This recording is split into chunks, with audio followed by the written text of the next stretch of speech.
Bismillahirrahmanirrahim. Assalamualaikum warahmatullahi wabarakatuh. Mari kita bahas apa itu pengertian dari ilmu aswat, kemudian kedudukannya, makna-makna, serta bagaimana cara melafalkan bunyi dengan baik dan benar. Mari kita ke pembahasan.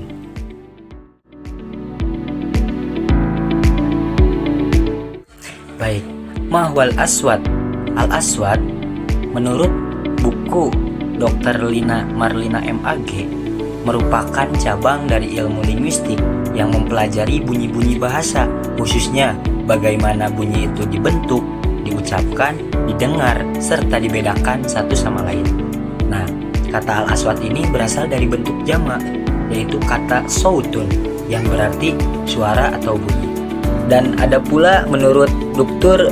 Nasruddin Idris Jauhari, beliau mengatakan bahwa ilmu aswat ini adalah innahu ilmu wasi'un tandaruju nahtahu furu'i katsiratan takhtalifat wa tatadarubu fi ma bainaha min haitsu ihdafu wal majali wal minhaji. Nah, beliau ini menjelaskan bahwa ilmu aswat ini berkaitan dengan ilmu fonologi yang mana bidang itu sangat luas gitu. Banyak cabangnya seperti fonetik fisik, kemudian artikulasi dan auditory. Pembahasan selanjutnya yaitu anwa'ul aswat, yaitu makna-makna ilmu aswat. Yang pertama ada anutqiyah, kemudian alfiziyah, yang ketiga ada sam'iyah.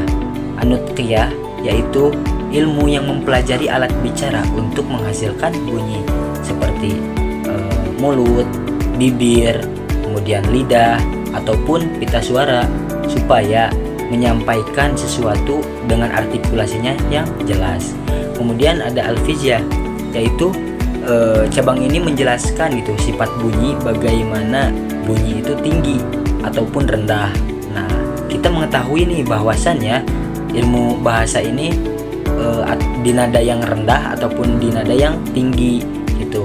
Ada contohnya juga seperti frekuensi, kemudian amplitudo, kemudian intensitas, dan yang terakhir ada timbre.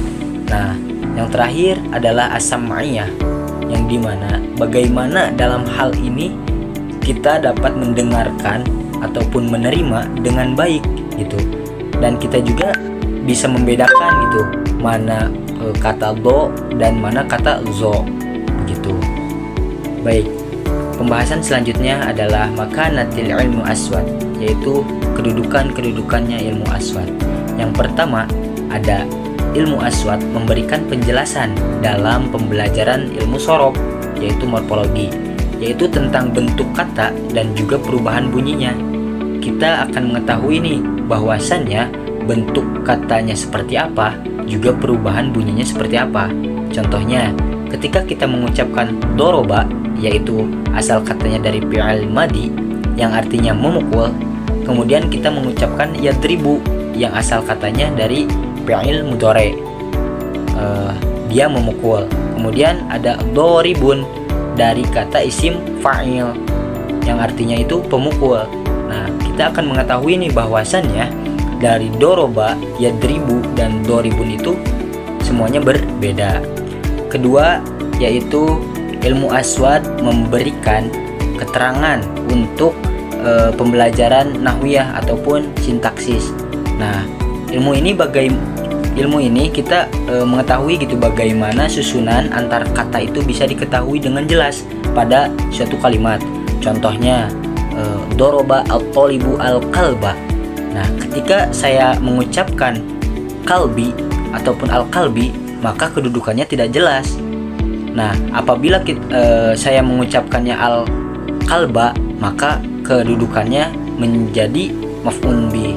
Nah, bahwa kita ketahui dengan doroba at-tolibu al-kalba ini adalah suatu susunan dari fi'il fa'il kemudian maf'ulun bih. Dan dari ilmu aswat ini kita mengetahui bahwasannya kata tersebut adalah dari kata fi'liyah. Kemudian yang ketiga adalah memberikan peran dalam menjelaskan makna kalimat yang memiliki makna berbeda-beda. Ini menjelaskan tentang semantik gitu ya. Contohnya ketika saya mengucapkan ataupun memberikan sebuah kalimat dengan kalimat ja'a al-asadu ilal bustan, ketika saya mengucapkan al-asadu, maka itu tidak akan mempunyai makna yang jelas gitu. Tetapi di sini saya mengucapkan bahwa ja'a al-asadu ilal bustan. Nah, ketika diartikan yaitu asadu itu singa. Ya, kalau misalkan diterjemahkan yaitu ja'a al-asadu ilal bustan, singa itu datang ke kebun.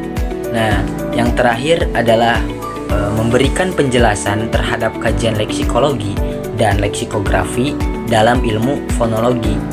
Nah, ini juga berkaitan gitu dengan kamus, bagaimana perbedaan bunyi dapat mempengaruhi kosakata dalam kamus.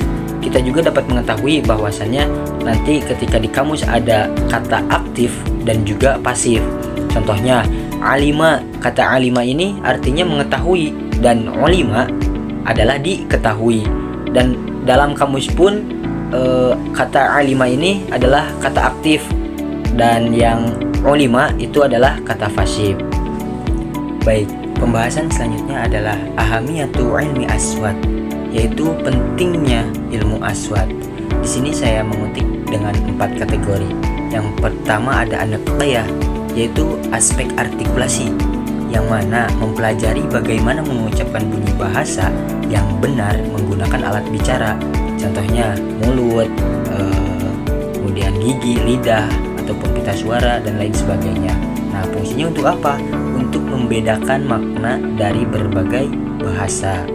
Untuk yang kedua adalah wazifiyah, yaitu aspek fungsional, yang mana mampu membedakan kalimat ataupun struktur kata. Nah, fungsinya untuk apa? Untuk memberikan makna yang banyak dalam satu kalimat.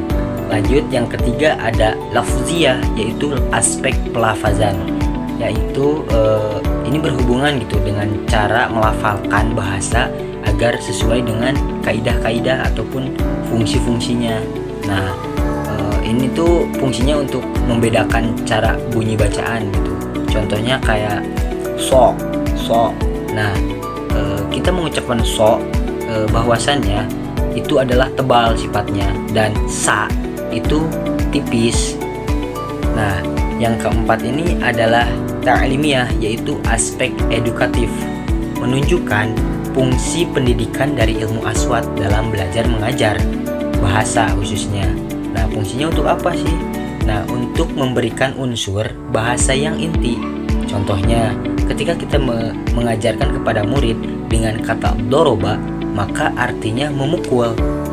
Nah, ketika kita mengajarkan kepada murid kataba, itu artinya menulis. Jadi, ketika kita mengajarkan ataupun menyampaikan, maka harus menyampaikannya dengan kalimat yang inti. Baik, selanjutnya adalah as-sautul lughawi wa kaifa hudusuhu. Di sini saya membagikan dengan 2 bagian, yaitu as-saut wal lughawi. Yang pertama adalah as-saut. As-saut allati yantiqu bihal insan takhtalifu fi ma bainaha darajatan wa tabaqatan. Nah, kesimpulannya adalah sesuatu atau bunyi-bunyi yang diucapkan oleh manusia itu berbeda-beda dalam tingkatan ataupun nadanya, karena semua manusia mempunyai kemampuan yang berbeda-beda gitu dalam mengatur nada, baik tinggi maupun nada rendahnya. Kemudian al-lughawi, yaitu bahasa. Bahasa itu adalah suara ya intinya terdapat suatu makna di dalamnya gitu. Contohnya ketika orang berbicara itu terdapat makna gitu. Dengan demikian dapat dipahami oleh kita semua. Dengan saya berbicara seperti ini pun terkandung berbagai makna. Nah, kemudian yang terakhir ada as-saut lughawiyah, huwa asaru sam'i yasduru min a'dha'u nutqi ala a'dha'iha khosati wa min khilali harakatihal ma'inah wa mu'ayyirah an syai'in indana tiqin wa muhdinan ta'siran. Nah, Maksud di sini adalah efek pendengaran gitu yang keluar dari ucap manusia pada posisi dan susunan-susunan tertentu melalui gerakan bicara yang khas. Nah, berfungsi untuk mengungkapkan sesuatu yang dimaksud oleh penuturnya dan menimbulkan pengaruh terhadap pendengar. Baik, selanjutnya ada hudusus saut, yaitu bagaimana bunyi suara dihasilkan. Nah, di sini saya meletakkan ada 3 bagian. Yang pertama adalah jismu muhtazun, huwa yatamassalu fi astair allati tahtaju tusababu wujudal harakati au darbati allati tusibha. Nah, apa sih maksudnya? Jadi, benda-benda yang bergetar sehingga ada gerakan atau menyentuhnya yang mengenainya gitu. Iya, menyentuh, contoh senar gitar ketika dipetik, kemudian gendang ketika dipukul. Nah, itu semua adalah getaran. Nah, getaran inilah yang menjadikan semua benda-benda tersebut bersuara. Nah, yang kedua ada zanin, adalah ruang getar. Mahwa wastul ghazin awisailun au solibun yatazabu zibu satotihi sauti asodir minal jismi muhtaz. Maksudnya adalah medium berupa gas ataupun cairan ataupun padatan yang melalui perantaranya suara dari benda yang bergetar dapat melambat. Nah, contohnya ketika kita ada di dalam air, kemudian kita mendengar suara air dari percikan-percikan ikan tersebut. Begitu. Jadi suara ini tidak dapat didengar tanpa adanya ruang getaran. Baik, yang ketiga ada masdarut tokoh, yaitu sumber energi, yakni fayatamasalu fi quwwati au harakati au darbati allati tusababu harakatu syai'in wa ihtizajah. Nah, sumber energi ini terwujud dalam bentuk kekuatan, gerakan atau pukulan yang dapat menyebabkan benda ini bergetar. Contohnya, ketika tangan kita memukul gendang atau udara yang keluar dari mulut kita ketika kita sedang berbicara, maka ini menyebabkan pita suara ini bergetar.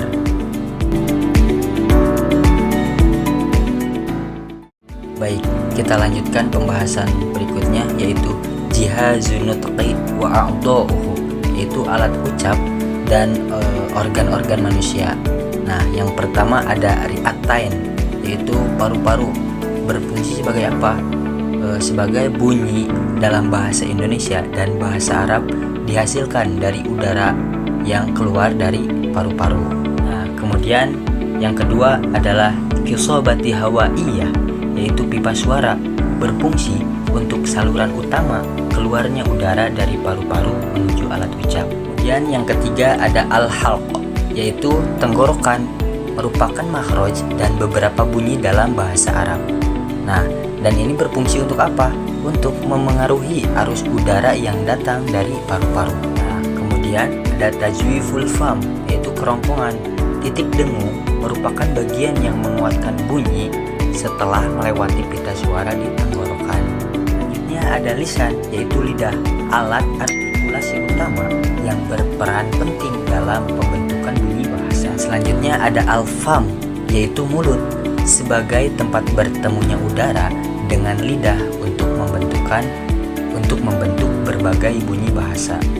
Dan juga ada al-asnan, yaitu gigi, yang dimana al-asnan ini sebagai alat artikulasi yang membantu dalam pembentukan bunyi ketika udara keluar dari rongga mulut. Nah, yang terakhir adalah asyafatani, yaitu dua bibir. Asyafatani ini berperan penting dalam pembentukan bunyi dari pengucapan improve secara jelas.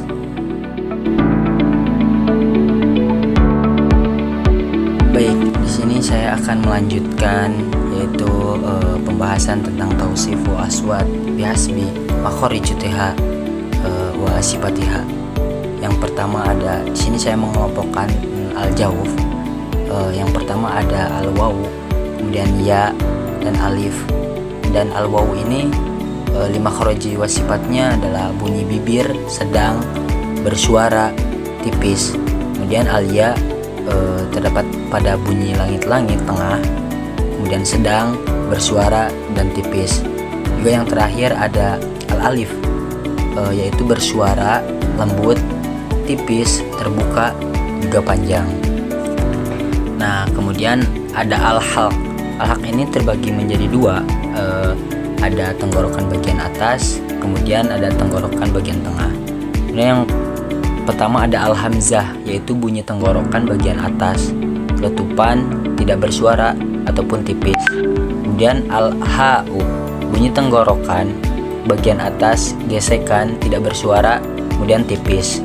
Kemudian ada al-ha, yaitu tenggorokan tengah, gesekan, tidak bersuara, juga tipis. Kemudian al-ain, yaitu bunyi tenggorokan tengah, gesekan, bersuara, tipis. Kemudian ada al-ghain, yaitu bunyi langit-langit belakang, gesekan, bersuara, tebal. Kemudian ada al-kha, yaitu langit-langit belakang, gesekan, tidak bersuara, tetapi tipis. Nah, kemudian ada al-lisan. Ini banyak pembahasannya gitu ya.